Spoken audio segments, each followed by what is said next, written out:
Don't we always? Welcome back to another episode of Stack Your Points. As always, I'm Matt from the Matt Clausen YouTube channel, joined by RJ. How are you today, RJ? Matt, every Monday I go, man, the weekend was not long enough. And then I realize I get to record Stack Your Points this fine, wonderful Monday, and my day gets better. I still wish it was the weekend. At least we get to record. Recording day is always a happy day. We're also joined by, you know him as KidCat37 in the Discords, but Craig. Craig, how are you today? I'm doing well, a little sleepy, a little tired, but we are motivated because it's the best day of the week. It is indeed. And tiny goblins be tiny You have goblining. no idea. Oh my God. Yes, I do. I'm the That only was other at person on this RJ. podcast. Okay. That was at RJ. I was about to say, I'm the only other person on this podcast that knows it. All I know about children is you get to give them back. That's the nice part about being an aunt, is I just get to hand Yes. them back and walk away. It's the best part of the job. Yeah, I miss that. I miss that terribly. Dealing with your own is, we'll go with fun. Lonnie's on assignment this week. He'll get to chuckle at that one. And yeah, so let's jump into our viewer questions. Our first viewer question comes from brand new, he's Diamond, right? Brand new Diamond channel member Keith. Keith asks, how does it feel to get to 500 subscribers? RJ, how's it feel to hit 500? Kind of overwhelming. It took us about the year to get there, and it was a strong push at the end. It was more logistics than you would imagine because once you hit 500, you do soft monetization, you can do memberships and stuff. We've talked about memberships for a little while just to get the things in place. I tend to be the administrator of the podcast in terms of the paperwork. So for me, it was like, oh, we're 15 away. Matt, you and I need to talk because there's some things I need your John Hancock for. And hey, co-host, here's what we're doing for memberships. Please vote on it so I can get this up once we hit that magic number. So it was overwhelming in an emotionally fulfilling way of us getting there, but then it was also a lot of paperwork. So it was that sort of duality between those, oh my God, and oh my God. Like it was that duality. But I am immensely grateful to the community and I am really happy. And I think that our members will get some positive benefits out of the things that we're doing. Yeah, absolutely. Hitting 500, it was definitely validating since we've been putting in the work every week for most of the last year. Some recording days where we've had to like scrap the pod for whatever reason. Just the fact that there were folks who would notice that and kind of ask, hey, what happened? That was validating. And then hitting 500 was validating. We're at 514 right now. I've got the studio up at the moment. It's a big accomplishment just getting soft monetized. Obviously, we're on our march to get the next 486 subscribers. Who's counting? And yeah, it's definitely great to keep pushing forward with it. And the getting to record every Monday night, adding in the lives has been a huge part of things. Like logistically, there's a lot going on in the background. I have to visit my county clerk next week. Yay. But overall, it's been fantastic hitting 500. And hopefully we get the next 486 and ads will play on YouTube as they usually do, or if you've got YouTube Premium, thank you. That way we can keep building what we're building here and get this off the ground and self-sustain, get the podcast self-sustaining, and then everything after that will just be gravy. Craig, any feelings on 500 for the podcast that you've suddenly joined? Not as a creator, because that would be disingenuous of me, but I think I was subscriber 9 or 10. I know I was relatively fresh. So, as a consumer of the podcast, just really happy to see how things have developed. I am the community cheerleader, so I am here to be the biggest huzzah and hurrah cheer bringer that there possibly is. So, I'm going to be here for Subscriber 15, subscriber 1,500, and 15,000. 15,000 would be insane. No, definitely, definitely fulfilling just to see how this has grown, how we grew a little, our own little subreddit, not subreddit, our own little Discord community, and it's growing. And we appreciate everyone who's subscribed. We appreciate everyone who's supporting, everyone who's in the Discord. Thank you. You guys are making this continue to happen every week. So we are grateful. Our next question comes from Double Animal Fries, one of three from Double this week, or Double Heavy this week.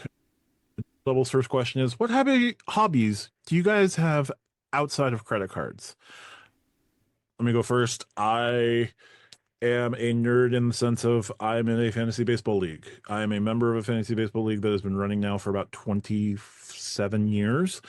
I have not been a member of this baseball league for the last 27 years, but I joined in 2009. So I have been a member of it for more than 10 years, 15, a long freaking time. Fantasy baseball, I used to actually blog about hockey prospects. I wasn't great at it, but it was what it was. I've done podcasts before. I also enjoy I have various interests that will peak up and I'll have sudden obsessions. Nothing at the moment, but I have been big on fantasy baseball, following politics and hockey. So there you go. RJ, what are your hobbies outside of this? So quick real-time follow-up. Craig, you were number 29. You joined on Oh, August the 8th, 2024.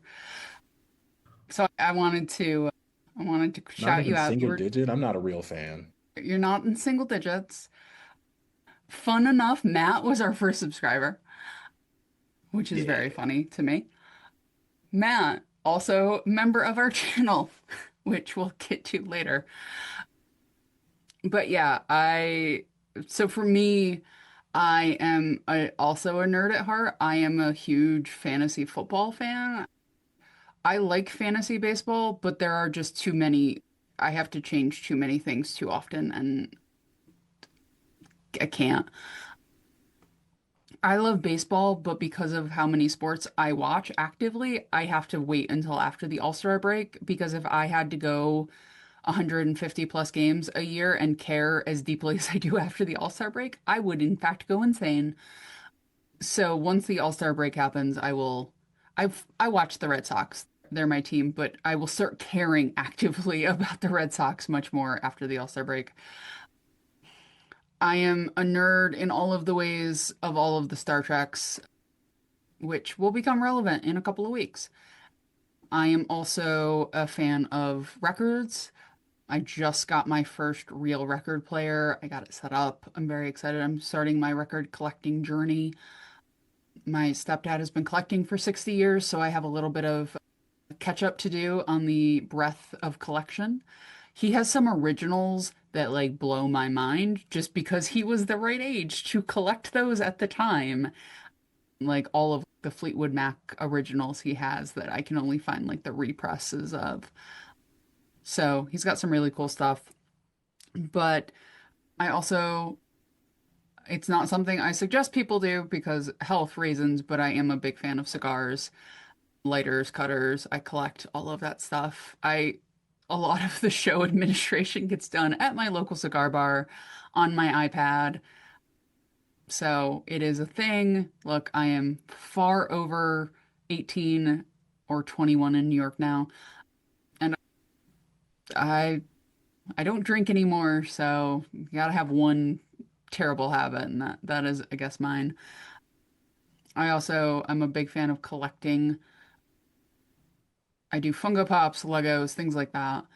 Anything that is nerdy and interesting, I'm a fan of in some respects. Yeah, but that would be my thing. EDC stuff, knives, different things like that, backpacks. Craig and I bond over wallets often enough. So yeah, that's sort of me. All of the nerdy things. There we go. And Craig, your hobbies outside of credit cards. Yeah, no, I am also surprisingly a nerd, but my nerditude lends itself not into fantasy sports because I do not do well towards video games. Matt just saw a little glimpse of what my Discord looks like, and I am a part of a plethora of servers for all different types of games. I am that weird nerd that if you are talking to me and you see a random Fallout tidbit or the screen pop up, it is because I am the person that is going to a deep dive about one random piece of lore that has gone obscure that 99% of people have not thought about and it probably never will. Outside of that, as RJ mentioned, I make my own wallets. That is something I got into randomly during the pandemic and just needed a way to move my hands, and that has resulted in me loving fine leather good products. I enjoy it. It's nice, smells nice, feels nice. It's a good time. Additionally, and I don't know if this is considered a hobby, but I'm going to say it is now. Recently got back and for health reasons on the opposite end of RJ into powerlifting. Did it somewhat for football in college, but now trying to be competitive. And then you realize, oh, I am not a strong human. But it's fun. I like the training aspect of it. It giving me a reason to like focus myself in the gym. And also, we were talking about tiny humans and crouch goblins. I gotta stay strong so my son doesn't take me out randomly. We are starting swim lessons, and he tries to drown me and my wife. Gotta stay strong enough that if he ever tries it, I can defend myself. If you stay ready, you don't have to get ready. Exactly. Speaking of my tiny human restarted swim lessons this past weekend, and like she swims underwater better than she swims above water. Hmm. And the instructor was like blown away that she can swim underwater, but like absolutely useless above water, like at the surface. Just, does her own thing. So there you go. Thanks, Double. We'll go to Double's next question, which is what are your thoughts on buying perks outright instead of via premium credit cards? Examples like things like first class tickets, lounge memberships direct from airlines, hotel statuses, clear or other memberships. Craig, I'll throw to you first on this one. I 1000% support it. I think it is a fantastic way to navigate the travel game. And let's be realistic, the price of premium cards is skyrocketing right now. You can tell me until you're blue in the face the effective annual fee or the positive fee. I am still coming out of pocket $795 plus $195 user fee, additional user fee. If I can have the, what is it? And RJ, you probably know this because you're our resident IHG person when Lonnie is on assignment. Is it ambassador status? Platinum. But yeah, if I can buy that for 200 bucks and not have to open up a new account on my credit or not worry about an additional Chase marketing strategy number, which I don't think matters much anymore, we'll see. I support it. Again, we always talk about spend cash. It is okay to spend money. You do not always need a perk paid for on a card to use it. Personally, I don't particularly love Clear, but what does make my time better at the airport, TSA PreCheck, global entry. I'm happy to pay for that. Even if every single card in the world decides we're not paying for that anymore, I will still gladly pay for that out of pocket. And if I could pay for Hilton Diamond status without a Hilton Aspire, I would, even if not for the multipliers, just for the free room upgrades and the free breakfast and the $25 a person at certain Waldorfs and Conrads. It is, even when we're looking at like luxury travel portals, I think it lends itself to being helpful in how we plan out our strategies. And I think it's a really underrated part of the game where we talk about how am I building something out because I don't have a Chase Ritz-Carlton card. How do I get an additional club upgrade? Book through stars. And that to me is an additional way to get your perks and not necessarily have to worry about an annual fee at the end of the year or just a test drive where it's not a long-term hit on your credit. And when I say hit on your credit, even if you close an account, if it's closed in good standing, it's there for 10 years, it helps your age of accounts. It's wonderful. But I don't have to worry about balancing out my active additional credit lines and things like that. So I think it's a really fantastic use of your time. Just put a little research into what do I actually want out of this, and I think it can do you well. Solid. RJ, Give you'd me buy more. perks. Give Okay. me more things I can directly buy. Give me more.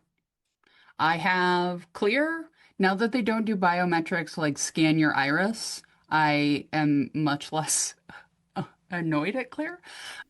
I have Clear. I have IHG Ambassador. I buy first class tickets. I am pro paying for things and guaranteeing them. I am one of maybe the few people not annoyed at Hilton for being like, hey, if you want guaranteed checkout, give us $20.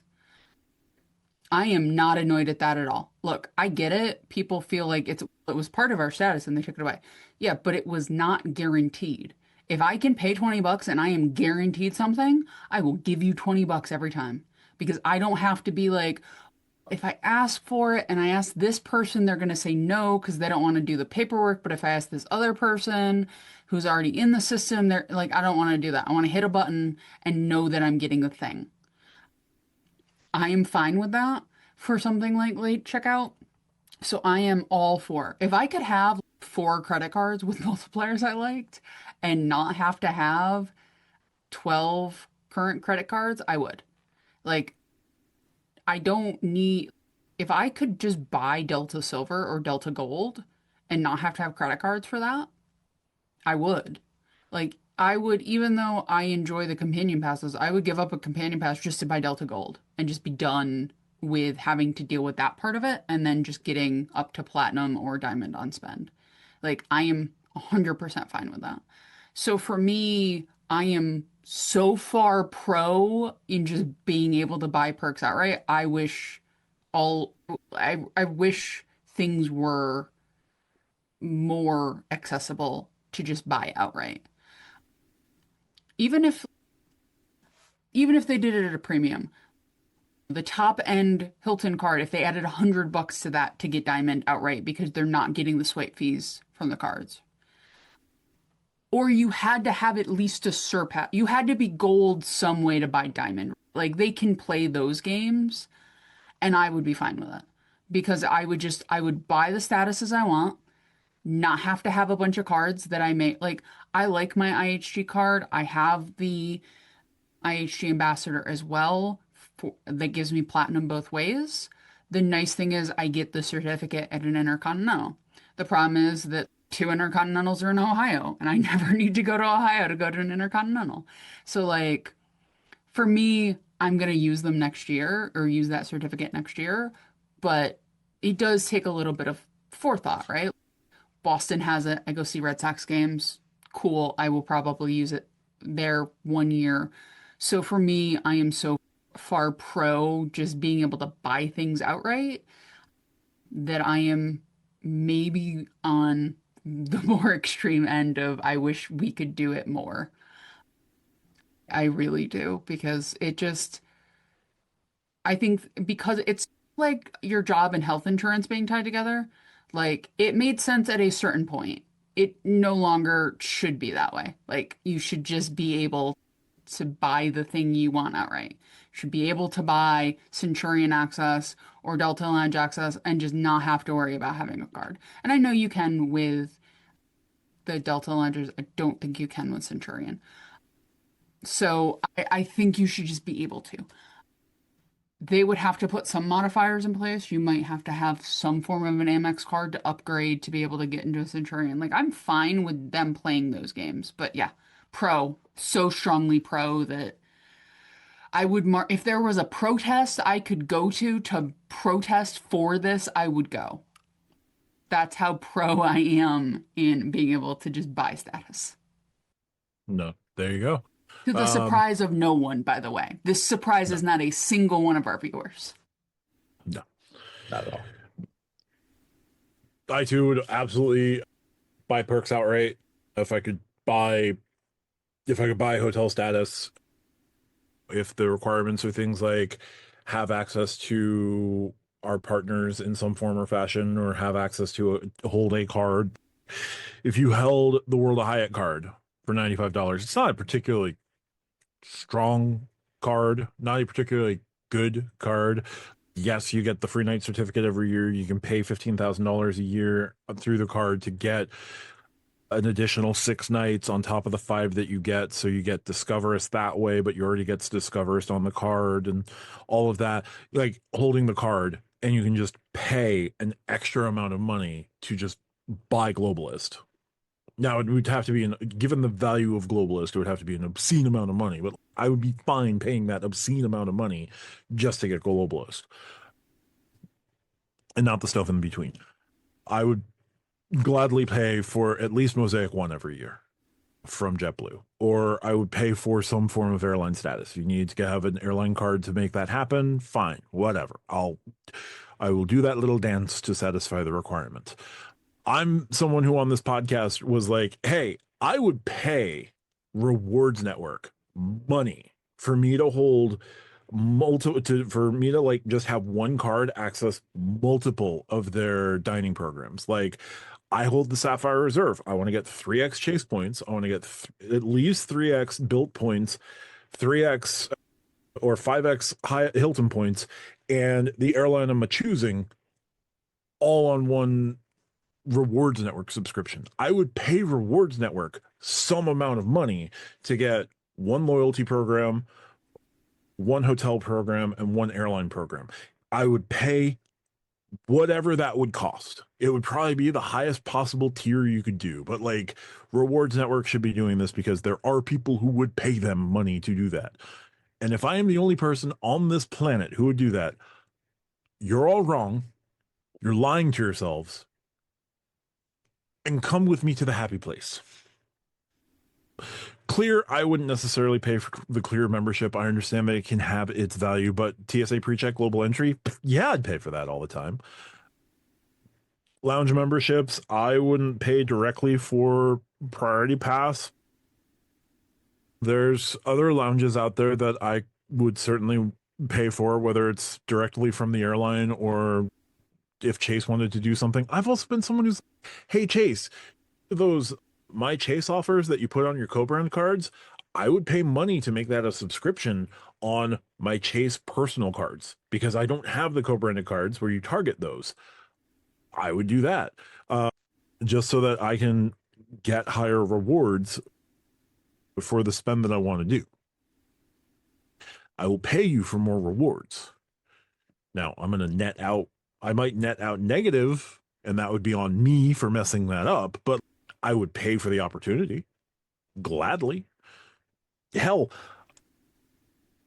I would pay some sort of service fee so that all of the like top cashback or cashback monitor sites that all give you some form of cashback, they all have pretty much the same vendors. Maybe I don't know, Swag Bucks is a little bit different than the others, but like it's all gonna be basically the same. You're all gonna get Allbirds, you're all gonna get Home Depot, you're all gonna get something else, you're all gonna get something. Like I would pay some sort of subscription to be able to collect Rove miles and Rakuten points on the same purchase. Let me do that. I would pay for that. I would pay for lots of silly things, just if it meant that I could accrue more points with the spend that I'm already doing, because I like the idea of point stacking. I like the idea of accruing multiple points across various places, and even better if they're transferable currencies that I could eventually cash out if I ever needed to, because I prefer cash transferable currencies that I can always crap my way out of at least getting 1 cent per point. And there was a better word that I was going to use than crap. But yeah, I would absolutely buy other perks to make my life whether it is to make my travels that much easier and to make my travels that much more attainable by accruing even more points than I do now. We might eventually have to make this a members only so Matt can say all of the words that just sprung to his mind that he restrained himself from. Because we can do Yeah, that now, guys. We can do members only videos where all the fun words come out. Yeah. Sentence enhancers. commas is what I call them. But yeah, no, level, I would pay for a lot more perks. I don't know what the demand would be for these things, and that's probably, and because of that big mysterious question, that is why companies aren't doing that. But like in an age of social media now, where like credit card YouTube exists, Reddit exists, social media exists, like Rewards Network comes out with a feature where you could pay a subscription every year and get a loyalty program. And like Rove is probably going to be going to Rewards Network for Rove dining at some point. And but pay Rewards Network for a loyalty program, a hotel program, and an airline program all at the same time. Yes, we would spread the word would be spread far and wide, and there would be a customer base for it. Chase suddenly decides to make My Chase offers a subscription of some sort that will put the My Chase offers that come to the World of Hyatt card, the Southwest cards, the United cards onto the personal cards where it's 5x various spending categories on up to however much spend. We would blast that out because, oh my God, you can get 5x gas and grocery on the Chase Freedom Unlimited by using this subscription through Chase. Do you know how many people would sign up for that in the chasing after ultimate reward points? Same with American Express. If American Express wanted to do that with some, for whatever reason, people would sign up for it in an instant to get more membership reward points out of categories that they can't generally get on the I cards that they're would paying at I least would 150. 100% do a subscription where like I have an existing MR earning card, like we'll use the Platinum for example, and I can pay a subscription to get like also Delta miles on things that are not on the card already. So 3x Delta miles on dining or something. Like Yeah. I would 100% do that. Like you're already partners. Like I understand they have their own cards, but like they come with perks, right? Like MQDs and stuff. Like you're not getting that. You're just getting miles as you spend. So that would also cover, as we say, gas, right? Like we always hit them for not having gas on the personal side. Del 3x Delta on gas. Delta uses their Delta card for gas. Why can't we, Amex? Come on now. Yep. Which, if we're being honest, how much are we actually spending on gas a year? Zero because I have an EV, but like EV Even charging it better. would be nice. Matt Uh, actually does spend quite a bit of money on gas. yeah, and gas stations. It's like you with food. Like, how much are people really spending at the grocery store anyway? And then kid comes with his receipt that is as tall as he is. Craig just says, hold all of my beers. Actually, I just bought a case of beer. It's zombie dust. I would offer you one, Matt, but I don't believe that would be appropriate. Out I'm of so sorry. curiosity, what sort of beer is it? It is a delicious IPA that has, if you go and lick a tree and bite an orange at the same time, it's probably right on par. All right, that's fair. If it was like a strong Scottish ale, I would be very sad. Or if it was like a strong imperial stout, I would also feel very sad. Had my first real true Scottish ale and not just like a Guinness when we were in London. Fantastic. Guinness isn't a Scottish ale, so I You would know what hope I that I would mean. hope you would understand the difference between what Guinness is and a Scottish ale. As somebody who, when she drank, thought Guinness was water, and I mean that in the most positive way. Like I during the Green Bay Packers, Guinness was the break I took from drinking to go drink a Guinness for hydration's sake. I'm a bourbon person. Beer has never been my friend. To all of our Irish listeners out there, we apologize. I apologize for nothing, but your beer is delicious. All right, you know what? We'll keep the Futurama reference, but Guinness is Irish. Notably Irish. Very Very much notably, so. very notably Irish. Irish and Quaker. Who knew? Okay, so there we go. Memberships, perks, we'd buy more. We would absolutely buy more. 1,000% buy more. Like the And Stack Your Points podcast. if you would like to buy a membership, you can go to stackyourpoints.com and there's a membership tab. Hey. Oh man, if we ever actually got sponsors, RJ is doing is doing the lead-ins to the sponsor reads. Cards Against Humanity, call us. And we're gonna kill off our last level question here with when you say use your cards as intended, what specifically do you mean by this? So there are cards with credits. There are cards with lots of credits. There are cards with so many credits that they like to tell you how much outsized value you'll get from your credits. If you are someone who pursues these cards, and the key benefit to you in your mind is I will minimize my spend for these credits to the absolute lowest so that I can enjoy the credits, convince myself that I am making money on this credit card. And when it comes to the end of the year, and I'm curious as to why I don't have a significant number of membership reward points, or I don't have a significant number of Chase Ultimate reward points, or I don't have a significant number of Capital One miles don't count because you just use your $300 coupon. And if you're not using your $300 coupon, what's wrong with you? Just downgrade to the Venture. Go home. The movie's over. You leave. Sorry, weird reference. And so that is not using the card as intended. That is using the card to convince yourself that you absolutely should continue to have this card. You're going out of your way and manipulating your spend and trying to get one over on the house when, again, credit cards and banks operate on casino rules because where do you think the casinos learn their trick? The house always wins.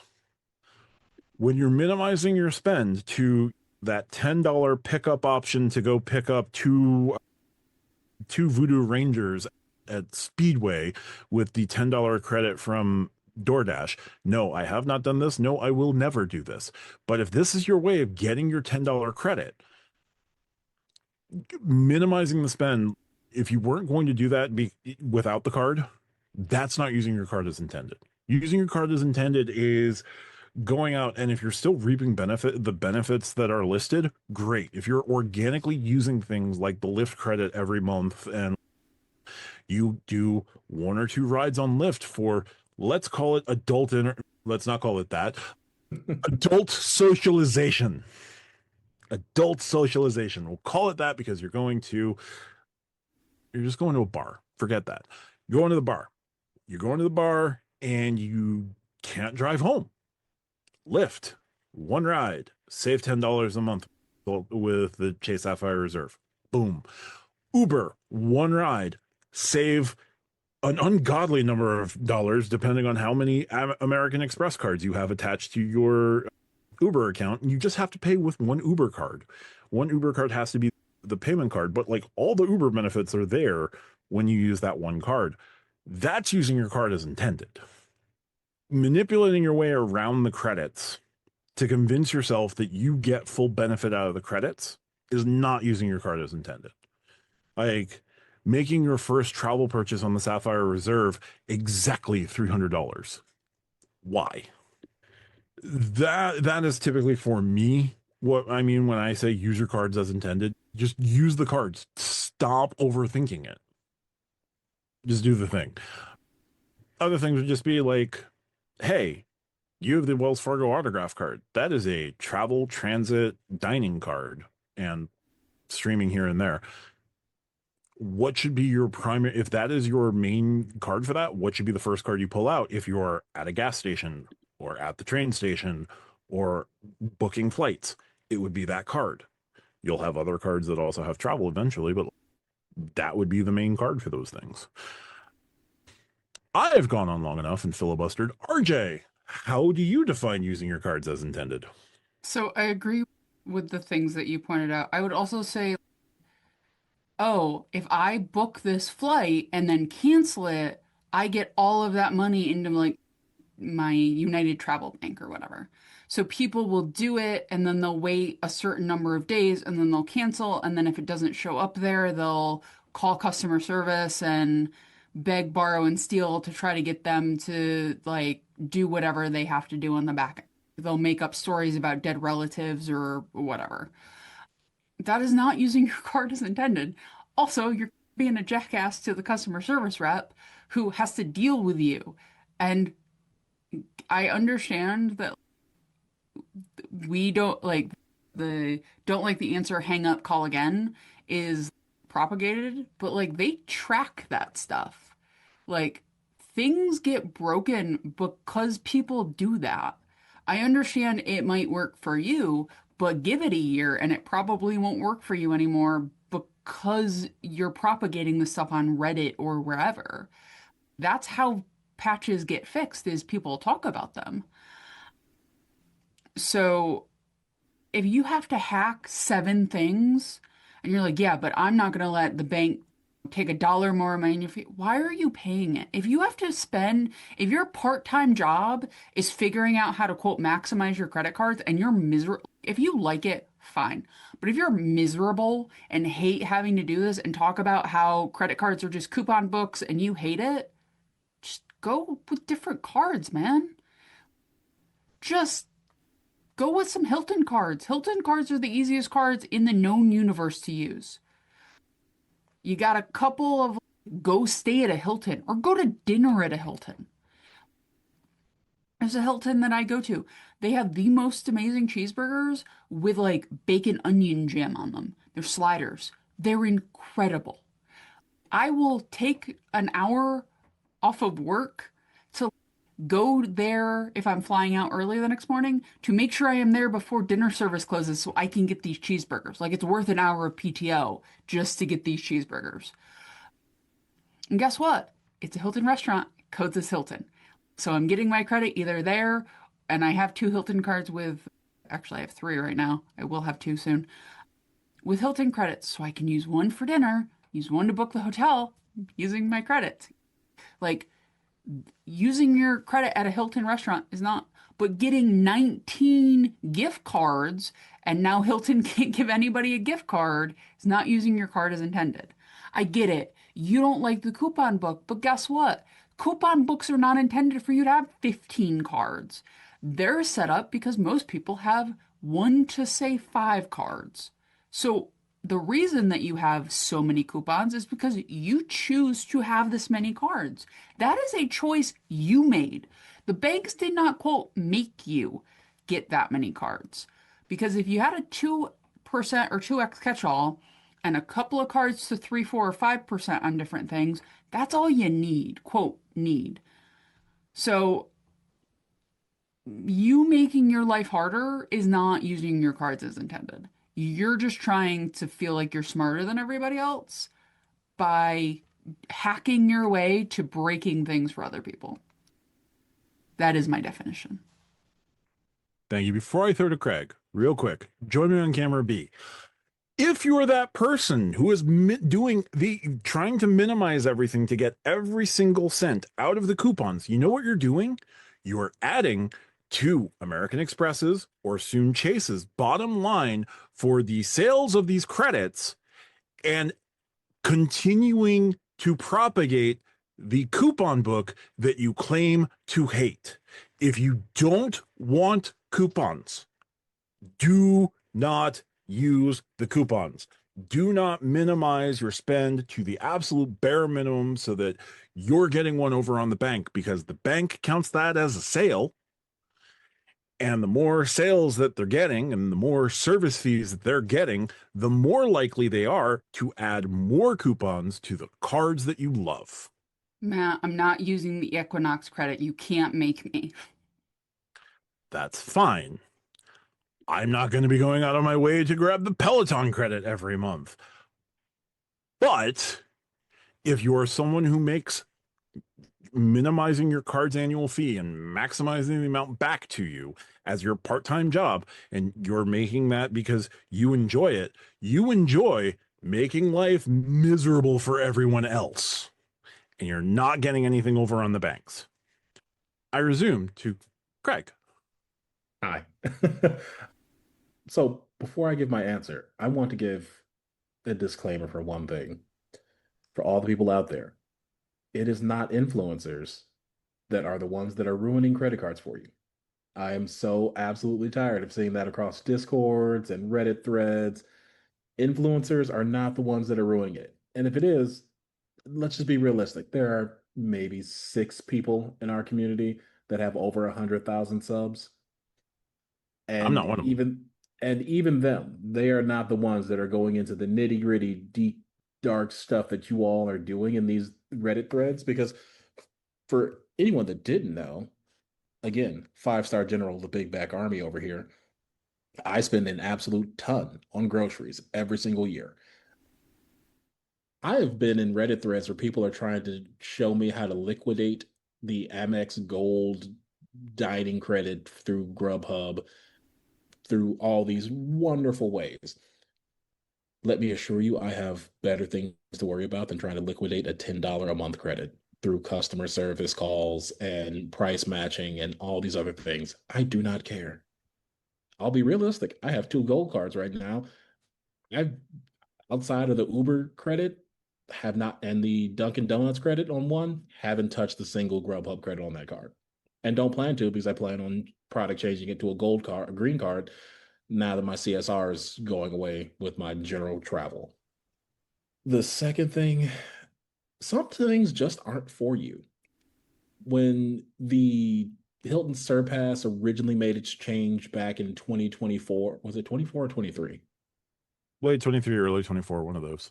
Yeah, when it originally made the change, I thought I stay at a Hilton at least 5 or 6 times a quarter. This is perfect for me. This is just a free $50, just flat out. And then we got into and I want to say the average person didn't or doesn't travel as much as I do, either for work or for personal reasons. And so I get sometimes where you're like, hey, I'm just not going to make it this quarter. I would love a way to liquidate that. And to RJ's point, go to a Hilton, grab breakfast, grab snacks, anything. It's free. Do your thing. It's not free. There's other things in there, but for context and purposes here.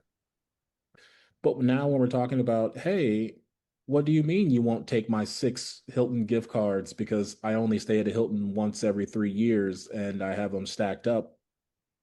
Or what do you mean I can't liquidate my Hilton Aspire credit because I only stay at a Hilton resort once every 4 or 5 years? It is okay to say that a card is just not for you and that you got the card for a sub. But if you got the card because I really enjoy the perks here for this specific use case, that is what a card is for, right? Like to Matt's earlier point, the house always wins. If you're gambling at a casino, there are 3 games that you can win. And one of those, if you are doing too well, the house will tell you, you can't play blackjack anymore. So sorry. Don't care who you're winning too much. We're done here. And is that fair? Probably not. Is that the way that things go? Yeah.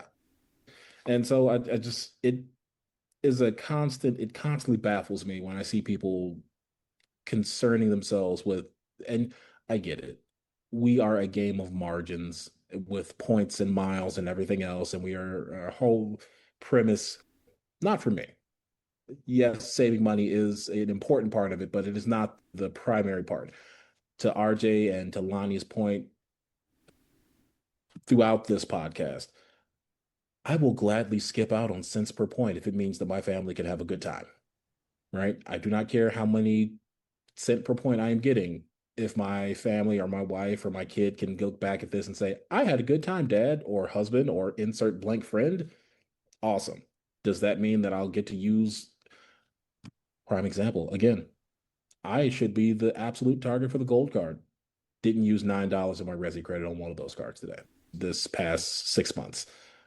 I'm absolutely devastated, and I'm thinking that Amex is going to call me any day now, and we're going to have a sit-down conversation about it. But I'm using the card as intended. If you look at that card, it is charge after charge of food, random charge that someone threw on there because my niece is on the card. And I was like, oh, why did you buy Beyonce tickets? Don't do that. But yeah, it's okay to just say that this isn't for me. It is okay because, prime example, I like to go to Disney.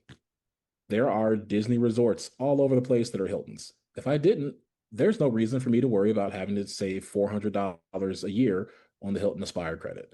You don't need to try to liquidate it. You don't need to try to figure out how I can get cash back out of these things or how I can. That's how we got to the Venture X not being a credit, but also just a coupon now, right? Like things will break. Let me assure you, no matter how you feel about how terribly a company is run, they have better data than you. They have better and more workers than you. They have more information than you. And they will see an aggregate, they will see a trend, and they will change things to no longer be in your favor. So, again, to Matt's point, if you are only using the absolute bare minimum, I have a $50 tax credit and I spend $50.03 every year. Amex sees that and they will change it and they will make it more difficult to use, or they will make say, oh, people are using it, so let's give them more credits. I will get off my high horse now, but please, when I say use your cards as intended, is it a part of your daily life, or are you trying to secret agent math your way into saying that this works? Also, if you spend more time in an office supply store than you do in your house, you may have a problem. Also fair. We'll talk How did after, you Matt. know it took up residence at Staples? Like the bunker's gone. This is a Staples storeroom at this point. I mean, it I don't very have a well could problem. be. We haven't seen the bunker in months. Little sad it's not an Office Max though. New York's hottest club is Office Max, Ooh, like that. specifically the one on 57th. This Office Max has everything. All right, I'm not going to do that bit. Yeah, so there we go. Double. I think we have given you the as intended as best we can for that. So we're going to go to our next question that comes from AP, and AP asks, "What the hell is Cardless doing? Do they have any future?" I'll kick this one off just to give some context. Cardless is a card issuer that currently issues a number of travel cards for airlines, most specifically TAP Air Portugal, Qatar, which I will pronounce Qatar or try to pronounce it properly, whatever. And they do the Avianca cards. They have those three cards. They used to issue like cards with NBA teams and premiership teams, and I want to say one other league, but they canceled all of those cards just in the dead of night and gave their users no warning whatsoever. They also do the Simon Malls cards, so all Simon properties. There's a Simon specific credit card. Also, I don't know if that one's been discontinued and canceled outright. I know that the sports teams co-brands were all canceled at one point. Cardless also is the issuer that was known for having a very unique rule in the credit card game of you only get one of our cards. Doesn't matter what card it is, you only get one. They have now loosened that rule, and now you can get one card from each family of cards. But they killed a whole bunch of the families of cards in one fell swoop overnight with no notice whatsoever. I think Cardless is in over their heads, and they launched a ton of products. Now, the Qatar cards are very interesting cards for the United States. The Avianca cards are also, like, when you dig into them, they're interesting because they give you like really steep discounts on one of the levels of Avianca's subscription. What we talked about earlier about like buying perks, Avianca has its own subscription to things. It's not status, but like you can get discounts on purchasing points. You can get discounts on a whole bunch of other things that you pay into with Avianca. Like you get part of that, you get that for holding the card. So they're interesting cards, but they're constantly having to do all-time high record, all-time high welcome offers because they're not pushing out enough cards. And I'm sure that Qatar is not really happy with their current cardless situation. I'm sure Avianca isn't as happy as they'd like to be if they were with a bigger bank. But Cardless was offering them a deal they, I guess, at the time thought they couldn't turn down. And when you go with a non-traditional issuer, you're not always going to get the level of cooperation is not the word, but like the level of customer injection that you think you're going to. If Qatar had done a card through Chase, there'd be a ton of Qatar, like the Qatar card as currently designed, because there's one that gives you like their second highest status for 4.99 for the first year. If and it's equivalent, I think, to One World Sapphire. So like you get this card, you match over to One World Sapphire, you take your One World Sapphire, you match over to American Airlines, or you match over to Alaska Airlines, or whatever other One World partner you want to do. And then like you work on that status because you picked up the status through Qatar. If that card was offered on Chase, it would be the talk of Chase. Yeah. It's not a well-earning card. So what is Cardless doing? They're trying to get customers. They're getting co-brand leads, but the customer acquisition with the way that they handle things is not great right now. Do they have a future? I honestly couldn't tell you. If I was a bank right now that was relatively large and losing some money some places, and I wanted to pick up a new portfolio of cards and the back book and kind of say, hey, do you want One World Sapphire status for a year? Come get our 4.99 card. I would buy Cardless. I think that bank happens to have a red background with yellow letters, but who am I? I think they should just go on an acquisition spree. But who am I to say that bank should do that thing? Or if I was a bank that, I don't know, just happened to buy a bank that was known for buying a bank that was known for having two circles, two very distinct circles, that's not MasterCard.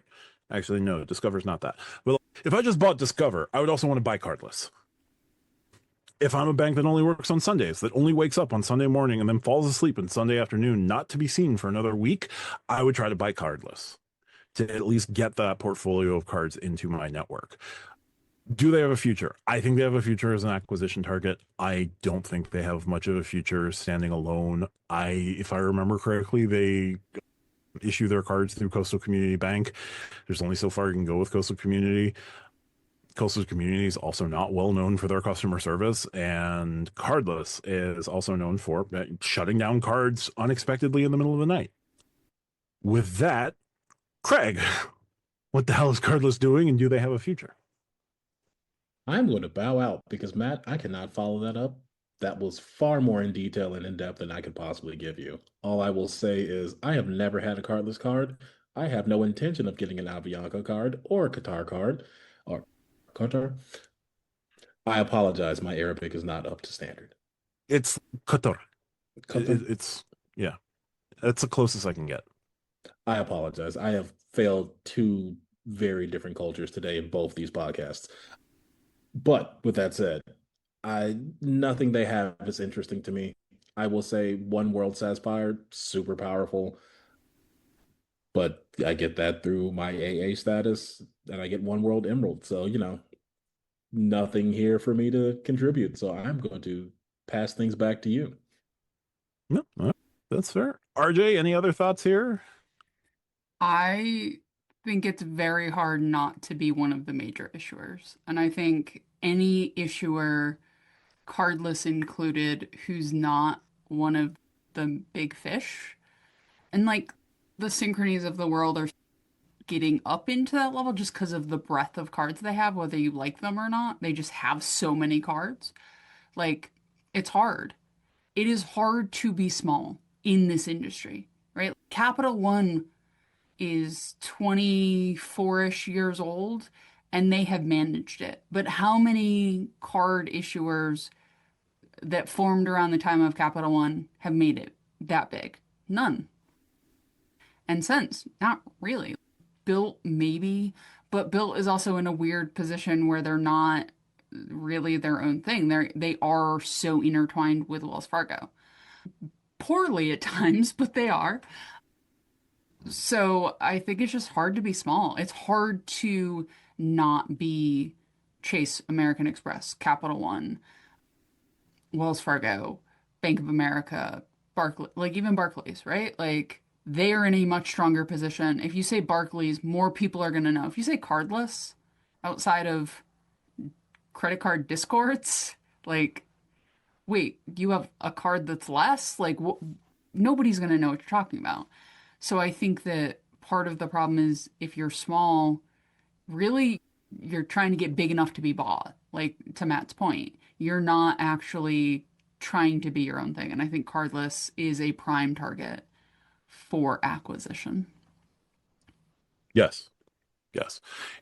If you happen to be, I don't know, Wells Fargo or Capital One or Citi, you should be looking to purchase cardless. You should be looking to purchase like that, whatever meager backbook they have, grab that at least for the Qatar, the Avianca, and the Tapper Portugal cards. If you're Wells, you need to be in on this because of your current status with transfer partners. You don't have enough transfer partners. At least buying these cards could get you in with these companies and maybe eventually being able to add Tap as a transfer partner. You already have Avianca as a transfer partner. That's just bringing that home to you. Avianca pairs with other companies as well, but you get the picture. And Qatar, that would be huge just because, like, your resources, Qatar card, able to sell it, all the things. Anyway, Mr. Sharf, Mr. Guy, I'm forgetting your name, but you came from Chase. Call me. Please don't, actually. That'd be very weird.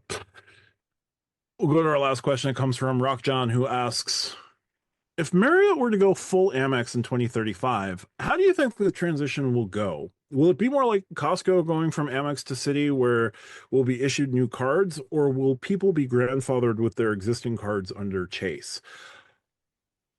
RJ, I'll throw to you on this one. So, how do I think it will go? And I'm not going to go with historic precedent that I'm sure Matt has 14 pages dedicated to the history of this. I think they're going to issue new cards because here's the magic.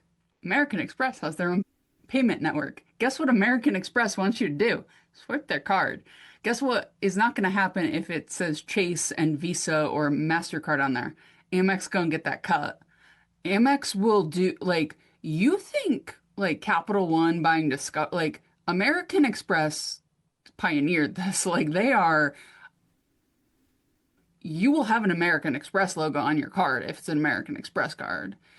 If they bring Marriott entirely under the American Express umbrella, you best believe every Marriott card is going to have an American Express logo on it. You have a Chase Marriott card, guess what? Guess what? You're going to need to create that new login for American Express or you're not going to be able to use their card. Now, it might be a slightly different name. Dear God, get rid of all of the B's that sound all like each other. Simplify the lineup, that'd be great. But no, American Express with their payment processing network and who American Express is as a company is no way in hell going to let Visa, MasterCard, Discover, those are really the only four, so I'm running out of I can't go full Matt on this. They're Diners not Club. yeah, Diners Club, Knights of Columbus, I don't know. Like they're not letting anybody else get a cut of what is theirs. They simply there are some things Amex will bend on. You using their payment network is never going to be something American Express is going to bend on. Yeah. Craig? I agree with RJ. However, from a different point of view, we've seen it in, and I will say, most of us in the credit card game right now probably remember this, but for those of us that are younger or just new to the game, Hilton was not always an American Express card, right? You may think of Hilton as ubiquitous with Amex as Delta, but Hilton was once with, and I shudder to say this, City. Ugh. Could you imagine having to use a custom cash to get Hilton honors points and then they were 1-to-1 instead of 2-to-1? Absolutely disgusting. I can see Matt just seething about the idea of having to use a custom cash for Hilton honors points. But yeah, Hilton, that transition was relatively smooth. It was easy. And we don't think about it. And I'm wondering very curiously if the Barclays American Airlines divorce over to Citi will be that smooth. Citi lets things go pretty well, apparently, but I don't know how they will do with acquisitions. But if we're thinking about how this is going to look in 2035, so let's say we have 10 years from now, I think 5 years from now, right now in 2030, is when that conversation starts to say, here's the number of cards you can acquire, and here's what we expect you to do from an new business acquisition standpoint. But come 2034, you're done. We are starting that process to moving you over. You are taking those cards offline. We're not doing this whole the Ritz-Carlton grandfathered zombie card for the next 7 years. It's it. You're done. And I think that makes things so much simpler because then you don't need a PhD and a matrix to figure out if you're eligible for a Marriott bonus because you got a Marriott card you think 23 months ago from one network, but you're not necessarily sure. And if we, and I, as much as I hate to say it, right now, the Bonvoy program is very much reflective of having two different vendors or two different providers for their service. It's discombobulated and it is just hectic. And I think some of that is that Chase has very different rules with their Marriott cards than Amex does. And again, people would say whatever you want about the cards themselves. Whether Chase took everything or whether Amex takes everything, it is better for the company as a whole to not split where their card acquisitions are coming from. And especially when you have two networks that just do not play well together, it's one thing to say, hey, all of our cards are Visas or all of our cards are MasterCards, but you've got, and I don't know what the breakdown of the portfolio is, but let's say 40% are coming out of Chase and you have another 60% of those cards coming out of Amex. Those networks don't communicate, and I can all but guarantee Amex doesn't want to tell Chase what people are spending their money on these Marriott cards. So No. I think it would be a good move. I'm not certain if Amex has, and granted, Chase is the biggest bank in the US, so they obviously have some weight to throw around for a new vendor or for a vendor to be their own specific co-brand card. But Amex, I can give you more money, more cut. I can tell you what people are swiping these cards for, and we can figure out how to get them to spend more money. And I think both of them have the opportunity to do that for two very different reasons. But I think Marriott will more than likely try to simplify. I know a rare W of Marriott trying to think about the customers, but in the guise of just making more money. So, yeah, I think that this is a complete and total acquisition. We won't see any more zombie cards. Come back and fact check me in 10 years, but I think that we will be pleasantly surprised about how smooth of a transition that we will see there. Also, Amex and Visa code things differently. So you go to one place and it'll code one way on Amex. You go to another place, it'll code another way on Visa. That's not great when you have some overlapping categories between cards. So, not great. And like, neither side is going to be like, oh, this is how you code, we'll cop. No, they're like, this is how we code, you code that way. Nuts to you. No. So I'm going to go out on the limb and say I don't think it's if, I think it's when. Right now, like Chase would love to keep the business with Marriott. I'm certain they would do anything and everything they could. They lost the battle when it became the official stance that only American Express gets the top end card. Yes, Chase has been adding an ungodly number of Ritz-Carlton card memberships over the last, I'll say about three, pretty much since the pandemic. It became this secret card all over the place, whether it was the internet or the internet or again, the internet, talking about the secret Marriott card that gets you into all the lounges, but literally does basically nothing else. Chase's cards have always been hamstrung since they had to approach the lineup of being able to do the no annual fee card, getting the $95 card exclusive, and like the best they can publicly offer is the absolutely horrendous bountiful card. Yes, they were allowed to keep the Ritz-Carlton card in the background and as a way to backdoor ninja people into getting the high-end card, but Chase wants that business back, and the fact that they're pretty much not going to get it guarantees that they're going to lose the business when the next round of trilateral conversations come up. I just love to use the word trilateral. It's really fun, and we're losing opportunities to say it in the credit card space because Barclays is giving up the aviator cards, and oh my god, I still can't wait for the final sales number on that to come out because I'm going to love it and laugh hysterically at how much Citi's going to overpay for this back book. Then again, Barclays is just giving out cards like candy.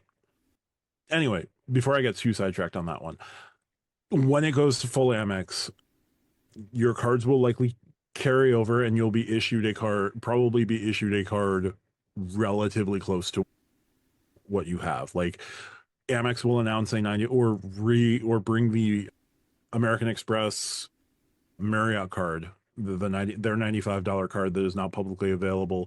They'll bring that out on mothballs and just say if you're a boundless card holder, you're going to be you're going to be given this card. If you're a bold card holder, you'll have the opportunity to upgrade to this card or just told to pound sand because American Express and no annual fee cards, unless you're a business, we don't care. You know, that will happen probably on the Amex side. If you're a Chase card holder, like the best Chase can hope for is Chase can just sell the back book over to American Express and let American Express figure it out from there and make quite a tidy sum of money that they could turn around and, I don't know, issue Sonesta cards or something, whatever. They'll find a way to replace the Marriott business. Obviously, they're Chase. They can just dangle a fish and somebody will bite. But Amex probably bring over a ton of the cards and you'll just move over from your Visa to your Amex. Chase, on the other hand, like you could offer folks their version of an equivalent Marriott card, which there really aren't that many easy paths over because like I held the Marriott Bonvoy Bold. There's no way I'm going to accept a Freedom Unlimited or Freedom Flex. What are you, crazy?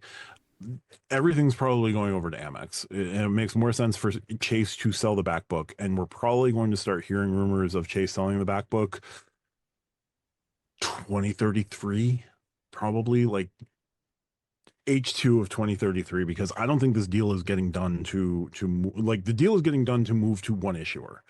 I don't think you're going to see another round of two issuers being able to hold the cards completely. So I would just start preparing. Like it's a 10-year runway. I would say in about 8.5 years, you're going to see Chase. There's starting to be noise that Chase is going to be selling off the back book at some point. And if you're lucky, they do the Barclays thing where they just hand out Marriott cards like candy. Those bold sign up bonuses are going to be here's 4 million points. All you have to do is buy a banana. Don't tempt me with a good time. But then I have to turn the bold into the Marriott card or bold into the boundless when it goes over to American Express because American Express doesn't want you to hold a no annual fee card. It's a hotel card. They're okay with it. They're personal cards. They don't want you holding no annual fee cards. Yeah, I'm going with when, and I'm going to assume that Amex is just going to buy the back book like Citi is buying the back book from Barclays. It's not going to be whatever's about to happen to the Hawaiian cards because those are going to become like Barclay Arrival Plus cards and have fun with that one. Don't. They're terrible. And yeah, so I'm going to assume it will be a smooth back book acquisition. Everything goes Amex and your cards will transfer over. And if you want to stay with Chase, be their guest, but Chase isn't going to have an equivalent card to give you. So thank you so much, Rock John. And that will do it for questions this week. And now Matt has to read 47 names. Before I get to that, any final thoughts, Craig? Nope, I am good. Perfect. RJ, any other final thoughts? I am good, sir. Perfect.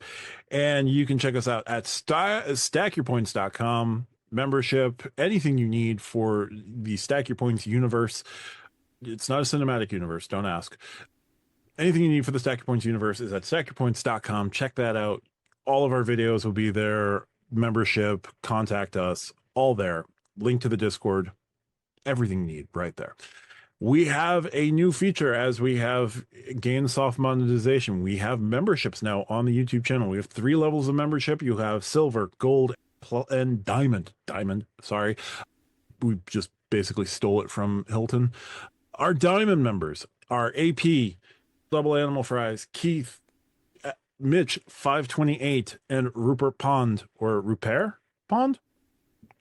Apologies if I mispronounced your name. We have a sizable number of silver members, including Bill Wright, Seabass, Chatan Patel, David Roper, Derek, Economic Lenses, Flying Turtles, Gin Coast, Glenn Sizemore, any relation to Grady Sizemore, Green Knight, sorry, Henry in Louisville, J-Ro, J-Rome, James V, Jason Smith, Juan Garcia, Juan Meowmix, Just a Guy, K, Kirby, Leon Dre, M2K, Matt Clausen, who's that guy? He sucks. Mertz, Points and Miles, Mike Newland, Mike from LA, Mushu Pork, Nick, two Nicks, did not have a stroke there, Philip Stuckey, Filmo's World, Points Precision, QC Man 2000, Ralph Aguayo, Rex Bleen, Rodrigo Mendez, Stealth Lady C, Texas Dog, The Rewards Master, The Eternal Vortex, Vincent Pascal. All silver members, all new members to the channel because all of our members are new. Thank you very much. And finally, we have our gold tier members who are Dr. Crayons, Ron, Robert J, and Spathco. Appreciate all of you for joining the membership as soon as we opened it. Going forward, I'll be going over the diamond members and any new members. If you want your name read in that long of a list and continue growing that list, consider becoming a channel member. I believe the tiers break down as silver is $2.99 a month, $1.99 a month for silver, sorry, $5.99 a month for gold, and $9.99 or yeah, $9.99 a month for diamond. So we stole from Hilton, but we give to you this podcast in various forms through the membership. Check out the membership tiers if you're so inclined. Join the button down below. But that's going to do it for this episode. Thanks so much for watching. We will see you next week. We will see you on Thursday for the live.